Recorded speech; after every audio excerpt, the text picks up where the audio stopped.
So the governments in the West, most notably the US, UK and Europe, they actually don't want you to know that much about China. And they will demonise China at every chance they can get, because they do not want you to know that China went from this to this in the space of, what, 40, 45 years.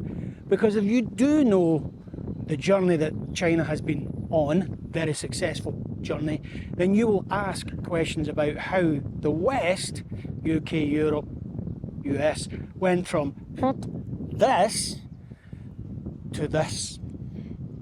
They don't want you to ask the questions. Okay, now first let me position my opinion here, because a lot of people will bark at me in the comments below. I live in China and I accept nothing for making these videos. I make this because I care. I care about the West more than I actually care about China, because China is big enough and well organised enough to get on and do their best, and that has statistically been proven.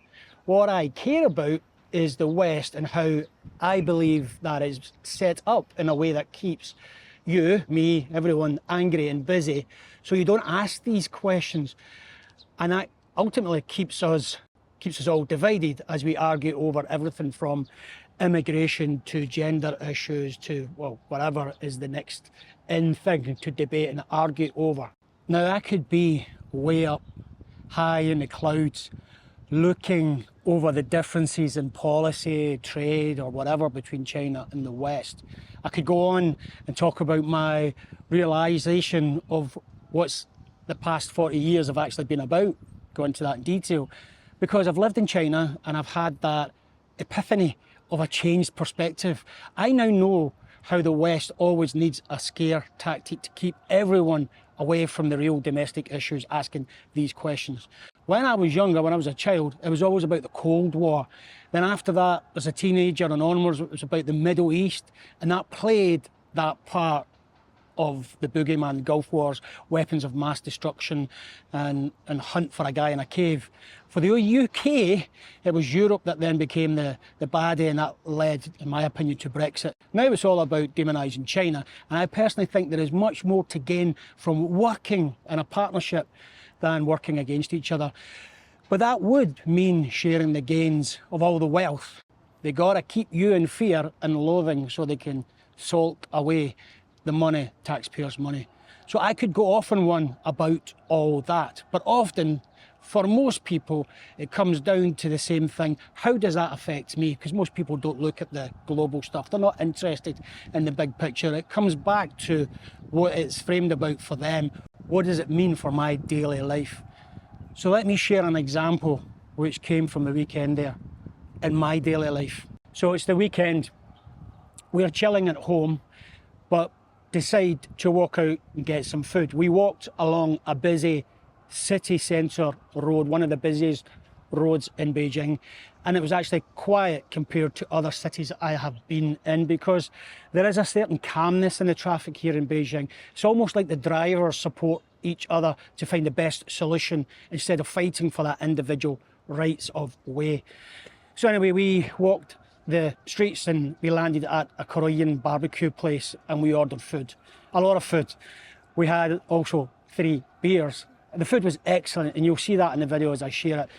And I do like that style of eating. It's like cooking for yourself, but in a safe environment inside a restaurant. Like I said, the food was excellent. Now, hear me out here. I know what you're thinking. You're going to say, I can do that where I live. And you're absolutely correct. You can do that.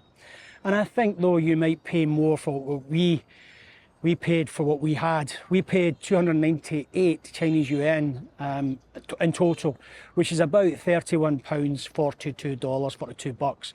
Also, another difference is we do not have to tip here in China or in Asia in most places. So some of the cost of living difference and custom differences, like here, the restaurant doesn't shift the wages of the staff directly onto the consumer.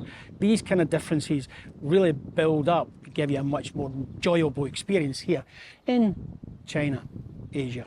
So we left the restaurant and walked along a back street. We didn't pass any homeless people. No one wanted to take our belongings, wanted to steal anything, and we felt absolutely safe. I know, again, maybe if you're watching from where you are, you might also have that same experience in your small local town or whatever, but we are in a city centre here in Beijing.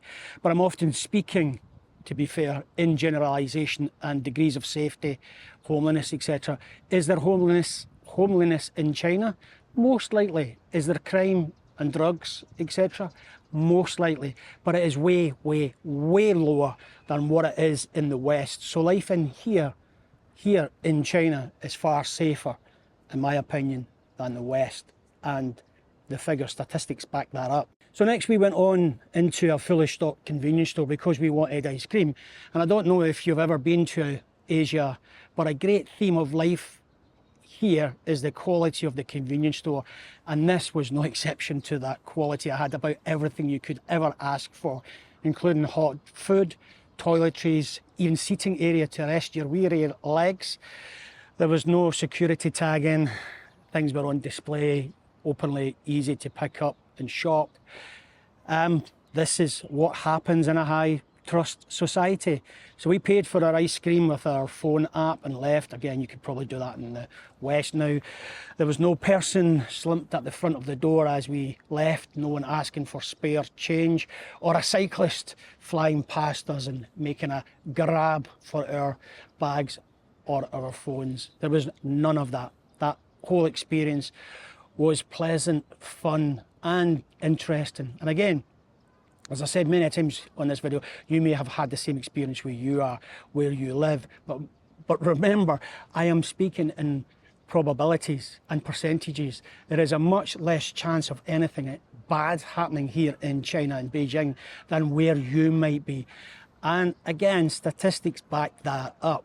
People will ultimately say to me and point to the security cameras, etc., and say it's because of them. But I hate to break it to you, all the cameras and stuff around us here in Beijing are exactly the same where you are. No matter where you are in this world, if you do claim that the main reason for China's safety is because of the cameras, then I feel sorry for you and your naivety, because wherever you are, in particular in the West, big cities, it is just the same.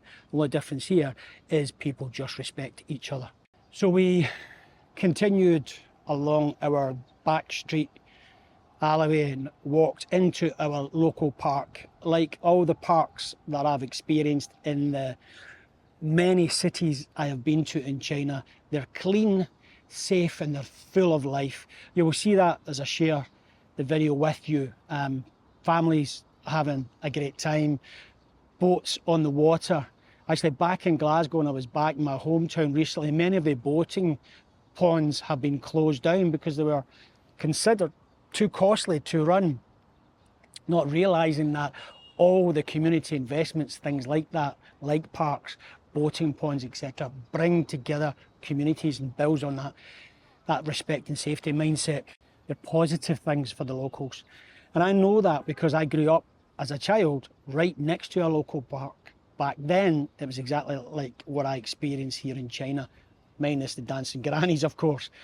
But parks here are vibrant, full of people. Now, I'm not sure what your local park is like. Please, by all means, share it in the comments below. I seriously do want to know.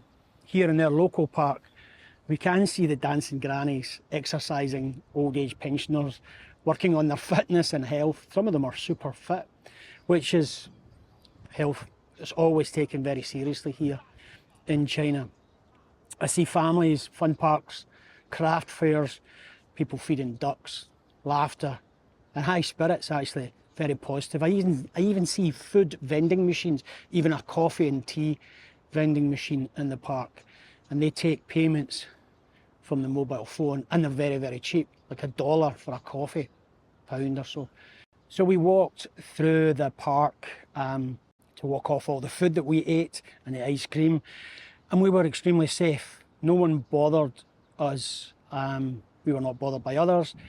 We weren't threatened or attacked by any angry lady who wanted to express her opinion on something that we should or shouldn't be doing, I don't know what you call them, I think they refer to them in the West as a Karen, which always makes me feel sorry for anyone with that name. We left the park anyway, and we walked back down that busy street, although again, it was quiet, not a lot of honking and so on. And we headed off to go and get some shopping. We were looking for some fruit and some flowers. We always buy flowers every week because they're very cheap here. And if you want to see that shopping experience and see what it's like in a shop here in a busy city centre, then please keep watching. But I want to finish on this. China is not the demon they will have you believe.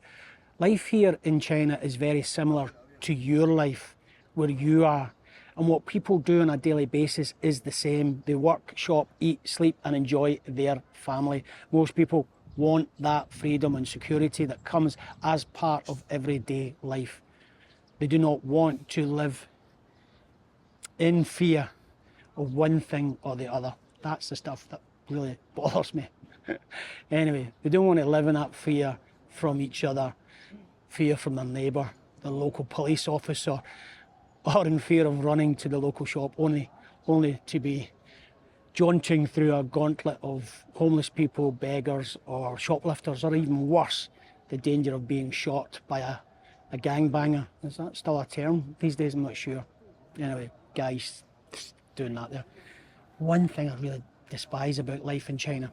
Anyway, the best thing that I can suggest is to understand the idea of probability and proportion. Sure, your life in the West might be good, and I'm sure it is, but I fear you might live in a place where statistically you will experience much more of what makes life more of a struggle, more of a frustrating experience, dangerous, and all the other negatives of life where you are compared to where I am here in Beijing in China.